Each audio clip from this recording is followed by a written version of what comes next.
Hello everyone, today we are going to discuss section 84 Indian penal code. तो section 84 Indian penal code की आज हम बात कर रहे हैं दोस्तों।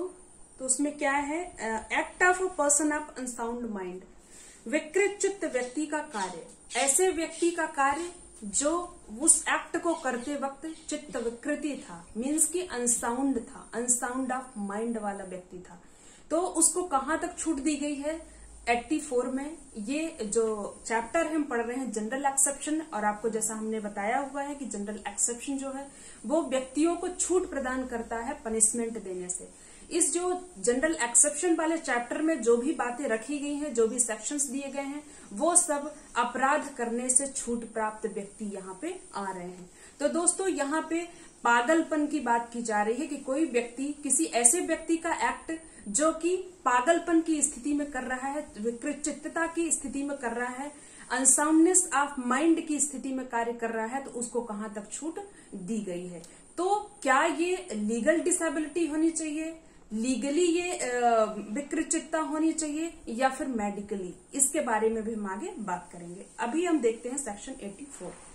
तो सेक्शन 84 कहता है कि nothing is an offence which is done by a person who at the time of doing it by reason of unsoundness of mind is incapable of knowing the nature of the act, or that he is doing what is either wrong or contrary of law।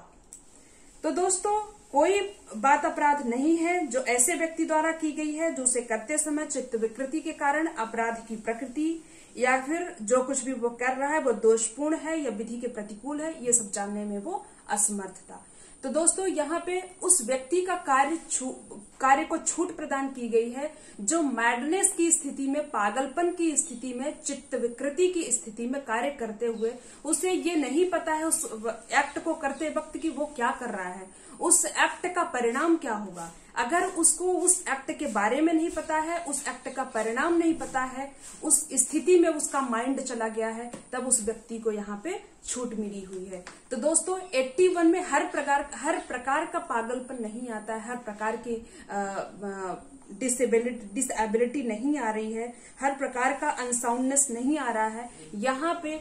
क्योंकि वैज्ञानिक तरीके से तो देखा जाए, अगर science की दृष्टि से या फिर डॉक्टर की लैंग्वेज में देखा जाए तो बहुत टाइप की ये डिसेबिलिटी होती है, बहुत प्रकार की ये अनसाउंडनेस ऑफ माइंड होती है। तो हमें उस अनसाउंडनेस ऑफ माइंड की तरफ नहीं जाना है। यहाँ पे जो 84 है उसको छूट मिली हुई है, कहाँ पे उसको छूट मिली हुई है, केवल अगर आपने विधिक दृष्टि से अगर आपका पागलपन है, अगर आपकी ये चित्त विकृतता जो है, अनसाउंडनेस ऑफ माइंड जो है आपका 84 में, वो मेडिकली प्रूफ हो जाता है, लीगली प्रूफ हो जाता है, अगर लॉ की जो रिक्वायरमेंट है वो फुलफिल होती है, अगर लीगली आपका ये प्रूफ हो पाता है कि आप उस टाइम पे जब वो एक्ट कर रहे थे, आप उस एक्ट का नेचर, उसका परिणाम जानने में असमर्थ थे, तभी आपको 84 में छूट मिलेगी। वरना आपको कोई और भी अगर वैज्ञानिक दृष्टि से कोई आपका आप छूट लेना चाहें या मेडिकली कोई छूट लेना चाहें, कोई मेडिकली प्रूफ करके आप हेल्प लेना चाहें 84 का, तो बिल्कुल भी आपको नहीं दिया जाएगा।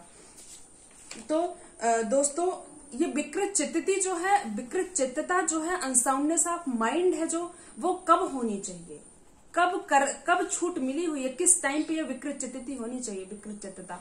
तो दोस्तों ये जो अनसाउंडनेस ऑफ माइंड है वो एक्ट करते वक्त होना चाहिए। जो आपने ऑफेंस किया है, वो ऑफेंस जब आप कर रहे थे तो वो ऑफेंस क्या है, किस नेचर का है, उसका परिणाम क्या होगा, ये सब जानने में अगर आप असमर्थ थे तभी आपको इसकी छूट मिलेगी। ऐसा नहीं है कि आप 2 महीने पहले मेंटली डिसेबल थे या फिर आप विकृत चित्त थे, अनसाउंडनेस ऑफ माइंड में थे 2 महीने पहले, या फिर एक्ट करने के बाद आप अनसाउंडनेस ऑफ माइंड में हो, वहां आपको छूट नहीं मिलेगी।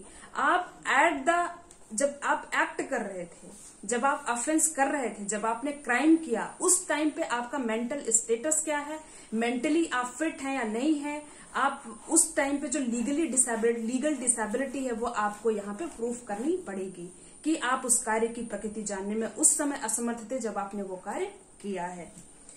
फिर दोस्तों इसमें एक केस है कि जो विधिक पागलपन है उसके बारे में बताया है कि S Tabu Chetia versus Assam state 1976 का ये केस है दोस्तों, कि विधिक पागलपन स्थापित करने हेतु यह आवश्यक है कि संबंधित व्यक्ति की जो उस टाइम पे सोचने समझने की, ज्ञानार्जन की जो क्षमता थी वह नहीं थी। उस टाइम पे वो जानने में असमर्थ था, कोई भी किसी भी परिणाम तक जानने में असमर्थ था कि जो हम ये एक्ट कर रहे हैं उसका परिणाम क्या होगा, वो सब जानने में वो अपने होशो-हवास में नहीं था।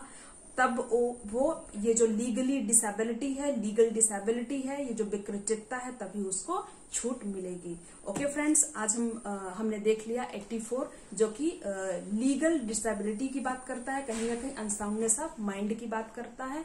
और अगर आप एक्ट करते वक्त अनसाउंडनेस ऑफ माइंड में थे, एक्ट का परिणाम और उसकी जो प्रकृति है वो सब जानने में असमर्थ थे, तो आपको कोर्ट छूट प्रदान करता है, लॉ आपको छूट प्रदान करता है। आपका एक्ट यहाँ पे ऑफेंस तो है परंतु आपको पनिशमेंट नहीं मिलेगा, क्योंकि आप 84 के तहत संरक्षित हैं, सुरक्षित हैं। ओके, अगर आपको मेरा वीडियो पसंद आया हो तो लाइक, शेयर और सब्सक्राइब करना ना भूलें। और अगर कोई क्वेरी है आपकी तो प्लीज हमें कमेंट बॉक्स पे जरूर बताएं। Okay, bye bye.